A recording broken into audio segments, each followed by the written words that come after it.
Hello everyone. तो अभी हम लोग डिस्कस करेंगे एक्सेलरेशन के बारे में। एक्सेलरेशन क्या होता है, कंसीडर कर लेते हैं एक सिंपल सा एग्जांपल। आप ट्रेन में बैठे हो और ट्रेन स्टेशन पर अराइव कर रही है और आपने देखा कि 1 सेकेंड के पॉइंट ऑफ टाइम पर ट्रेन की जो स्पीड है, ट्रेन की जो वेलोसिटी है वो है 20 किलोमीटर पर आवर। आपने देखा 2 सेकेंड के पॉइंट ऑफ टाइम पर ट्रेन की जो वेलोसिटी है वो 18 किलोमीटर पर आवर हो गई। सिमिलरली 3 सेकेंड के पॉइंट ऑफ टाइम पर आपने देखा ट्रेन की जो वेलोसिटी है वो 16 किलोमीटर पर आवर हो गई। 4 सेकेंड के पॉइंट ऑफ टाइम पर देखा आपने 14 किलोमीटर पर आवर हो गई। 5 सेकेंड के पॉइंट ऑफ टाइम पर 12 किलोमीटर पर आवर। और फिर लास्ट में 11 सेकेंड के पॉइंट ऑफ टाइम पर देखा आपने जो ट्रेन की जो वेलोसिटी है वो 0 किलोमीटर पर आवर हो गई। तो यहाँ पर फाइनली जो वेलोसिटी है वो 0 हो गई। फिर उसके बाद ट्रेन स्टेशन से डिपार्ट करने लगी। आपने देखा 10 सेकेंड के पॉइंट ऑफ टाइम पर ट्रेन की जो वेलोसिटी है वो 2 किलोमीटर पर आवर हुई। फिर आपने देखा 9 सेकेंड के पॉइंट ऑफ टाइम पर वेलोसिटी 4 किलोमीटर पर आवर हो गई। 8 सेकेंड के पॉइंट ऑफ टाइम पर 6 किलोमीटर पर आवर। 7 सेकेंड के पॉइंट ऑफ टाइम पर 8 किलोमीटर पर आवर। 6 सेकेंड के पॉइंट ऑफ टाइम पर 10 किलोमीटर पर आवर। तो यहाँ पर हो क्या रहा है, ट्रेन जब स्टेशन पर अराइव कर रही है तो ट्रेन की जो वेलोसिटी है वो कंटिन्यूसली डिक्रीज कर रही है, और जब ट्रेन स्टेशन से डिपार्ट कर रही है तो उस केस में ट्रेन की जो वेलोसिटी है वो इंक्रीज कर रही है। यहाँ पे जो वेलोसिटी में जो इंक्रीमेंट हो रहा है और जो डिक्रीमेंट हो रहा है, या फिर जो इंक्रीज इन वेलोसिटी और जो डिक्रीज इन वेलोसिटी है, velocity is increasing, velocity is decreasing, इसको हम लोग चेंज इन वेलोसिटी भी कंसीडर करते हैं। तो यहाँ पर जब ट्रेन स्टेशन पर अराइव हो रही है तो उस केस में वेलोसिटी डिक्रीज कर रही है। स्टेशन से डिपार्ट कर रही है तो आपने देखा उस केस में जो वेलोसिटी वो इंक्रीज कर रही है। तो यहाँ पे जो वेलोसिटी का जो चेंज है उसको हम लोग बोलते हैं एक्सेलरेशन। तो जब ट्रेन स्टेशन पर अराइव करेगी तो उस केस में एक्सेलरेशन डिक्रीज करेगा क्योंकि वेलोसिटी डिक्रीज करेगी। सिमिलरली जब ट्रेन स्टेशन से अराइव डिपार्ट करेंगी तो उस केस में ट्रेन की जो वेलोसिटी होगी वो इंक्रीज करेगी, तो जो एक्सेलरेशन होगा वो इंक्रीज करेगा। तो यहाँ पर जो वेलोसिटी में जो इंक्रीमेंट और जो डिक्रीमेंट है उसको हम लोग चेंज भी कंसिडर कर सकते हैं। चेंज इन वेलोसिटी का मतलब ही होता है वेलोसिटी में या तो इंक्रीमेंट हो रहा है या तो डिक्रीमेंट हो रहा है। तो जो एक्सेलरेशन है वो होता है वेलोसिटी में change with respect to time. अभी हम लोग और अच्छी तरीके से एक्सेलरेशन के बारे में डिस्कस करेंगे। कंसीडर कर लेते हैं यह है पार्टिकल जो कि है पॉइंट ए पर। यह पार्टिकल पॉइंट ए से पॉइंट बी पर जाता है और पार्टिकल की जो वेलोसिटी है वो है 4 मीटर पर सेकेंड। पार्टिकल बी से सी पर जाता है, पार्टिकल की वेलोसिटी है 3 मीटर पर सेकेंड। सी से डी पे जाता है, पार्टिकल की वेलोसिटी 2 मीटर पर सेकेंड। डी से ई पे जाता है, पार्टिकल की वेलोसिटी 1 मीटर पर सेकेंड। तो अगर हम लोग यहाँ पर देखें पूरे प्रोसेस में पार्टिकल की जो वेलोसिटी है वो कंटिन्यूसली डिक्रीज कर रही है, तो इसका मतलब जो एक्सेलरेशन है वो डिक्रीज कर रहा है, क्योंकि जो एक्सेलरेशन है वो वेलोसिटी का चेंज है और पूरे प्रोसेस में जो वेलोसिटी है वो डिक्रीज कर रही है, तो बेसिकली तो एक्सेलरेशन होगा वो डिक्रीज करेगा। सिमिलरली एक और एक एग्जांपल कंसीडर कर लेते हैं। पार्टिकल है जो कि है पॉइंट ए पर। पार्टिकल पॉइंट ए से बी पे जाता है, पार्टिकल की वेलोसिटी है 1 मीटर पर सेकेंड। बी से सी पे जाता है, वेलोसिटी 2 मीटर पर सेकेंड। सी से डी पे जाता है, वेलोसिटी 3 मीटर पर सेकेंड। डी से ई पे जाता है, वेलोसिटी 4 मीटर पर सेकेंड। तो अगर हम लोग यहाँ पर देखें पूरे प्रोसेस में पार्टिकल की जो वेलोसिटी है वो इंक्रीज कर रही है हर एक सेकंड में। यहाँ पर हम लोग जो वेलोसिटी का जो इंक्रीमेंट और यहाँ पर जो हमने जो डिक्रीमेंट कंसीडर किया था वो 1 सेकेंड के रेस्पेक्ट में कंसीडर किया था। तो यहाँ पर पार्टिकल की जो वेलोसिटी है हर एक सेकंड के रेस्पेक्ट में इंक्रीज करते जा रही है, तो यहाँ पर जो एक्सेलरेशन होगा वो इंक्रीज करेगा। सिमिलरली एक और एक एग्जांपल कंसीडर कर लेते हैं। कर लेते हैं पार्टिकल है पॉइंट ए पर। पार्टिकल पॉइंट ए से बी पे जाता है, पार्टिकल की वेलोसिटी 2 मीटर पर सेकेंड। बी से सी पे जाता है 2 मीटर पर सेकेंड। सी से डी पे जाता है 2 मीटर पर सेकेंड। डी से ई पे 2 मीटर पर सेकेंड। ई से एफ पे 2 मीटर पर सेकेंड। तो यहाँ पर हम लोग देखें हर एक पॉइंट के बीच में पार्टिकल की जो वेलोसिटी है वो है कांस्टेंट। जो वेलोसिटी में जो चेंज है वो है कांस्टेंट। तो अगर वेलोसिटी कांस्टेंट होती है तो उस केस में जो एक्सेलरेशन होता है वो भी होता है कांस्टेंट। मगर यहाँ पर जो कांस्टेंट एक्सेलरेशन है वो या तो जीरो हो सकता है या तो नॉन जीरो भी हो सकता है। इसके बारे में हम लोग डिस्कस करेंगे आगे, जो कि बहुत इंपॉर्टेंट कॉन्सेप्ट है। तो अब तक के हमने एक्सेलरेशन के से क्या सीखा, जो एक्सेलरेशन है वो है वेलोसिटी में चेंज। वेलोसिटी में चेंज मतलब या तो वेलोसिटी में इंक्रीमेंट या तो वेलोसिटी में डिक्रीमेंट। वेलोसिटी में कितना चेंज हो रहा है विद रेस्पेक्ट टू टाइम वो होता है एक्सेलरेशन। अभी जो एक्सेलरेशन का जो जनरल फॉर्म होता है उसको हम लोग ऐसा कंसिडर करते हैं, acceleration is equal to delta v over delta t. यहाँ पर delta v change in velocity और ये जो डेल्टा टी है वो है change in time. Delta v final velocity और इनिशियल वेलोसिटी के बराबर में होगा, और जो डेल्टा टी होगा फाइनल वेलोसिटी और final time t f, final time और इनिशियल टाइम के बराबर में होगा। अभी हम लोग ये काय के लिए कंसीडर कर रहे हैं, final velocity, initial velocity, final time, initial time. Already यहाँ पर हमने कंसीडर कर लिया है change in velocity delta v, change in time delta t, यहाँ तक की इक्वेशन होना चाहिए था। मगर ये क्या है, final velocity, initial velocity, final time minus initial time. तो यहाँ पर जो फाइनल वेलोसिटी और ये जो इनिशियल वेलोसिटी, ये है वेलोसिटीज डिफरेंस।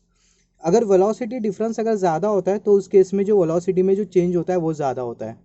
मतलब ये जो वेलोसिटी डिफरेंस है वो इक्वल है चेंज इन वेलोसिटी के। इसको अभी हम लोग समझेंगे एक एग्जाम्पल के थ्रू। कंसीडर कर लेते हैं, ये है पार्टिकल जो कि है पॉइंट ए पर। पॉइंट ए पर पार्टिकल जब होता है तो उस केस में जो पार्टिकल की जो इनिशियल वेलोसिटी है वो है 8 मीटर पर सेकेंड।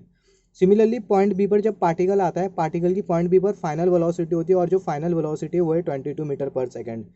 तो अगर मैं यहाँ पर इनिशियल वेलोसिटी और फाइनल वेलोसिटी दोनों का अगर मैं डिफरेंस कंसीडर करूँ, दोनों का डिफरेंस ज़्यादा नहीं है।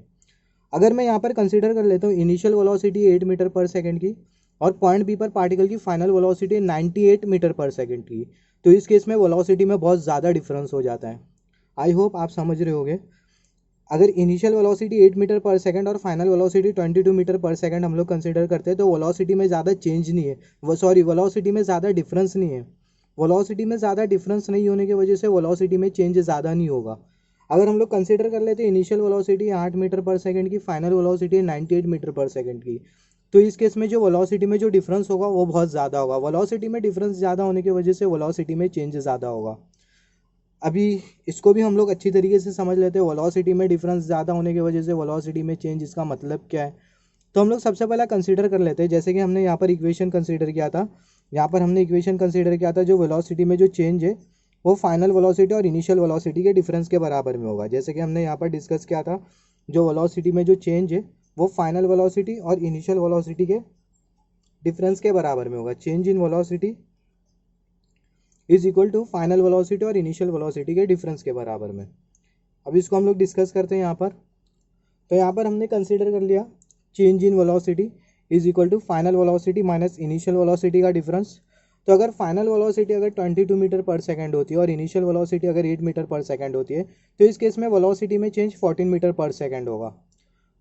और अगर 98 मीटर पर सेकंड की फाइनल वेलोसिटी होती है और 8 मीटर की अगर 8 मीटर पर सेकंड की इनिशियल वेलोसिटी होती है तो इस केस में जो वेलोसिटी डिफरेंस होगा वो होगा 90 मीटर पर सेकंड। तो यहाँ पर वेलोसिटी डिफरेंस ज़्यादा हो रहा है। यहाँ पर अगर हम लोग देखें, यहाँ पर वेलोसिटी डिफरेंस ज़्यादा है, 98 फाइनल वेलोसिटी माइनस 8 मीटर पर सेकंड इनिशियल वेलोसिटी। तो यहाँ पर वेलोसिटी का डिफरेंस ज़्यादा है, तो वेलोसिटी का डिफरेंस ज़्यादा है तो मतलब वेलोसिटी में चेंज ज़्यादा है। तो यहाँ पर जो delta v change in velocity है वो है 90 मीटर पर सेकंड। यहाँ पर वेलोसिटी में डिफरेंस कम है, इसके वजह से जो वेलोसिटी में जो चेंज है वो कम है, जो कि है 14 मीटर पर सेकंड। अभी चेंज इन वेलोसिटी 14 मीटर पर सेकंड 90 मीटर पर सेकंड का क्या मतलब है, इसको भी हम लोग समझ जाते हैं।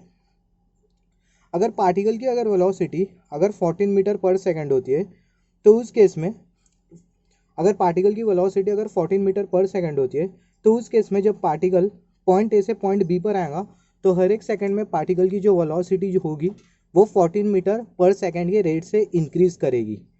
सिमिलरली अगर वेलोसिटी डिफरेंस ज़्यादा होता है, 8 मीटर पर सेकंड की इनिशियल वेलोसिटी 98 मीटर पर सेकंड की फाइनल वेलोसिटी, तो उस केस में जो वेलोसिटी में जो चेंज मिलता है हमें ज़्यादा मिलता है। तो वेलोसिटी में जो हमें जो चेंज मिल रहा है वो मिल रहा है 90 मीटर पर सेकंड। इसका बेसिकली ये मतलब है कि जब पार्टिकल पॉइंट ए से पॉइंट बी पर आएगा तो हर एक सेकंड में पार्टिकल की जो वेलोसिटी के जो रेट का जो इंक्रीमेंट होगा वो होगा 90 मीटर पर सेकंड। तो यही होता है बेसिकली वेलोसिटी में चेंज।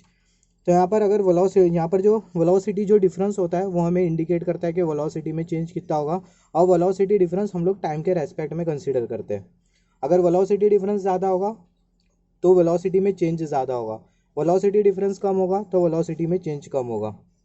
और जो वेलोसिटी जो डिफरेंस है उसको हम लोग टाइम के रेस्पेक्ट में कंसीडर करते हैं।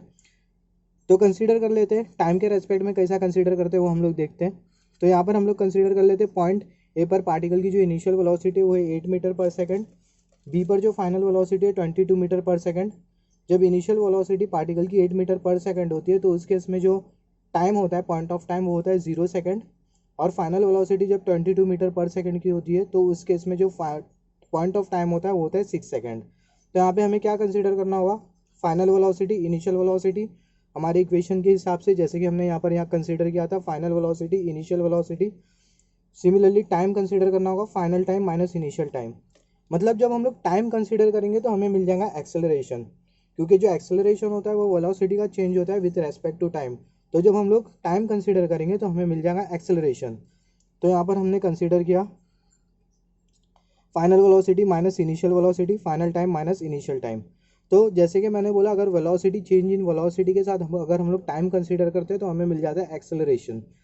तो यहाँ पर फाइनल वेलोसिटी है 22 मीटर पर सेकंड की, इनिशियल वेलोसिटी 8 मीटर पर सेकंड की, final time minus initial time जो कि है 6 सेकंड का, 0 से 6 सेकंड, हमें मिल जाएगा जो एक्सेलरेशन होगा वो होगा 2.33 मीटर पर सेकंड स्क्वायर। और ये जो हमने एक्सेलरेशन कंसीडर किया वो है एवरेज एक्सेलरेशन। तो यहाँ पर जो एक्सेलरेशन है वो वेलोसिटी में चेंज है विथ रेस्पेक्ट टू टाइम। अगर वेलोसिटी में चेंज अगर ज़्यादा होता है तो उस केस में एक्सेलरेशन ज़्यादा होता है, वेलोसिटी में अगर चेंज कम होता है तो उस केस में एक्सेलरेशन कम होता है। अगर वेलोसिटी कांस्टेंट होती है तो उस केस में एक्सेलरेशन भी कांस्टेंट होता है, मगर कांस्टेंट एक्सेलरेशन या तो जीरो हो सकता है या तो नॉन जीरो हो सकता है, जिसके बारे में आगे हम लोग डिस्कस करेंगे। तो यहाँ पर जो एक्सेलरेशन की जो यूनिट होती है वो होती है मीटर पर सेकंड स्क्वायर। इसको हम लोग अभी देखेंगे कि मीटर पर सेकंड स्क्वायर कैसी होती है एक्सेलरेशन की यूनिट। तो अगर हम लोग, जैसे कि हमने एक्सेलरेशन में देखा था कि जो एक्सेलरेशन है वो वेलोसिटी का चेंज है with respect to time. Velocity की यूनिट होती है मीटर पर सेकंड, टाइम की यूनिट होती है सेकंड। तो यहाँ पर सेकंड सेकंड स्क्वायर हो जाएगा मीटर पर सेकंड स्क्वायर। अगर हम लोग मीटर पर सेकंड स्क्वायर को ऐसा भी कंसिडर कर सकते हैं, मीटर पर सेकंड स्क्वायर। तो ये था बेसिक एक्सेलरेशन के बारे में। अभी हम लोग और आगे डिस्कस करेंगे एक्सेलरेशन के बारे में। अगर एक्सेलरेशन का कुछ एग्जाम्पल कंसिडर करें हमारे डेली लाइफ में, तो जो एक्सेलरेशन का जो एग्जाम्पल होगा, जैसे कि अगर ट्रेन अगर अपने डेस्टिनेशन पर अगर अराइव मूव कर रही है, अपने डेस्टिनेशन पर अगर आ रही है, तो उस केस में ट्रेन की जो वेलोसिटी होगी वो ग्रेजुअली डिक्रीज करेगी। मतलब एक ट्रेन अगर स्टेशन पर अराइव कर रही है तो ट्रेन की वेलोसिटी कंटिन्यूसली डिक्रीज करेगी, इसका मतलब एक्सेलरेशन डिक्रीज करेगा। और अगर एक स्टेशन से डिपार्ट कर रही है ट्रेन, तो डिपार्चर के टाइम ट्रेन की जो वेलोसिटी होगी वो कंटिन्यूसली इंक्रीज करेगी, मतलब एक्सेलरेशन इंक्रीज करेगा। जब फ़ैन को अगर हम लोग ऑन करते हैं, सेकंड एग्जांपल, जब फ़ैन को हम लोग ऑन करते हैं तो फ़ैन की जो वेलोसिटी होती है वो कंटिन्यूसली इंक्रीज करते हैं, और तभी हम लोग एंगुलर वेलोसिटी कंसीडर करते हैं। तो वेलोसिटी अगर इंक्रीज करती है तो वेलोसिटी इंक्रीज करेगी तो एक्सेलरेशन इंक्रीज करेगा। और जब हम लोग फ़ैन को ऑफ करते हैं तो जो फ़ैन की जो वेलोसिटी होती है वो डिक्रीज़ करती है। फ़ैन के लिए एंगुलर वेलोसिटी का कॉन्सेप्ट एप्लीकेबल होगा, मगर कॉन्सेप्ट को समझने के लिए मैं यहाँ सिर्फ वेलोसिटी कंसीडर कर रहा हूँ। तो यहाँ पर जब हम लोग फ़ैन को ऑफ करेंगे, फ़ैन की वेलोसिटी कंटिन्यूसली डिक्रीज़ करेंगी, जिसकी वजह से फ़ैन का एक्सेलरेशन भी डिक्रीज़ करेगा। अगर ऑब्जेक्ट एक सर्टेन हाइट से नीचे गिरता है तो उस केस में जो ऑब्जेक्ट का जो एक्सेलरेशन होता है वो कंटिन्यूसली इंक्रीज़ करते रहता है due to gravitational force of attraction. तो ये था बेसिक एक्सेलरेशन के बारे में। आगे हम लोग और डिस्कस करने वाले हैं एक्सेलरेशन के बारे में।